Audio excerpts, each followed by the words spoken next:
হরপা বানে কার্যত তছনছ হয়ে গিয়েছে উত্তরবঙ্গ। বিপর্যস্ত উত্তরবঙ্গ পুনর্গঠনের কাজ খতিয়ে দেখতে ফের উত্তরবঙ্গ সফরে গিয়েছেন মুখ্যমন্ত্রী মমতা বন্দ্যোপাধ্যায়।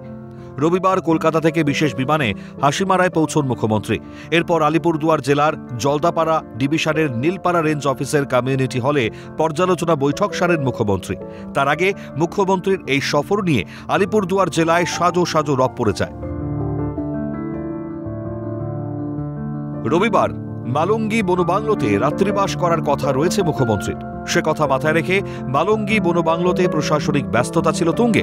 সিএনএর ক্যামেরায় ধরা পড়ল প্রশাসনের এই তৎপরতার ছবি। পাশাপাশি মালঙ্গি বনবাংলোর নিরাপত্তাও জোরদার করা হয়। সেখানকার নিরাপত্তা পরিস্থিতি খতিয়ে দেখেন পুলিশ আধিকারিকরা। অন্যদিকে নীলপাড়া রেঞ্জ অফিসের কমিউনিটি হলের পর্যালোচনা বৈঠকের প্রস্তুতিও খতিয়ে দেখেন প্রশাসনিক আধিকারিকরা। অর্থাৎ মুখ্যমন্ত্রীর এই সফরকে ঘিরে আলিপুরদুয়ারে প্রশাসনিক তৎপরতা যে তুঙ্গে ছিল তা বলাই বাহুল্য। বিশ্বজিৎ চক্রবর্তীর রিপোর্ট, ক্যালকাটা নিউজ।